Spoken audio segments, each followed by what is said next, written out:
দীপাকে ফাঁসাতে মিসকার সাথে চক্রান্ত করতে গিয়ে অলির কাছে হাতে নাতে ধরা পড়ল চারু। হ্যাঁ বন্ধুরা, আমরা এমনটাই দেখতে পাবো অনুরাগের ছোঁয়া ধারাবাহিকের আগামী পর্বগুলোতে।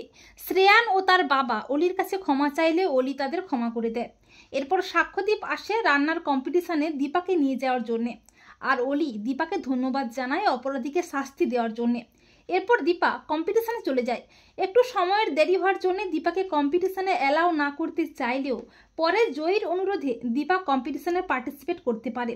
অপরদিকে অলির অনুশোচনা হতে থাকে। অলি তার মায়ের কথা ভাবতে থাকে। অলি মনে মনে ভাবে, কেউ আমার কথা ভাবলো না, কিন্তু মা অপরাধীকে শাস্তি দিয়েছে। তবে কি আমি ভুল ভাবতাম? মা আমার ক্ষতি করতে চায় না, মা সব সময় আমার ভালোই চায়। আর চারুর খারাপ লাগে। চারু মনে মনে ভাবে, অলি যদি তার মাকে মেনে নেয় তাহলে তো আমি আর এসএসকে পাবো না, আমি কোথায় যাব?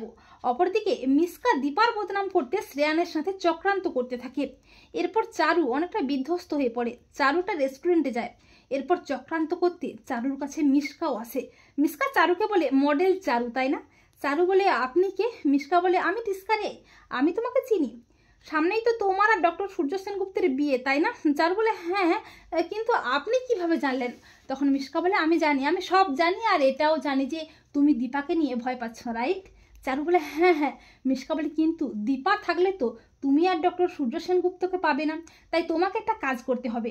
ডক্টর সূর্য সেনগুপ্ত ও অলির জীবন থেকে এসজিকে দূরে সরাতে হবে। তখন চারু বলে, হ্যাঁ আপনি একদম ঠিক বলেছেন। মিসকা বলে, অলির চোখে দীপাকে খারাপ করতে হবে। চারু বলে, কিন্তু আপনি আমাকে হেল্প করতে চাইছেনই বা কেন? তখন মিসকা বলে, কারণ তোমার শত্রু আর আমার শত্রু এক। মিসকা চারুকে বলে, তাহলে কি আমরা আজ থেকে বন্ধু হতে পারি?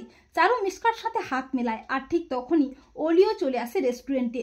অলি দেখে ফেলে চারু ও মিসকাকে। অলি চমকে ওঠে। অলি মনে মনে ভাবে, চারু মাকে ফাঁসাতে প্ল্যান করছে তিস্কারের সাথে, অথচ এই চারুকে আমি মায়ের মতো ভালোবাসতাম।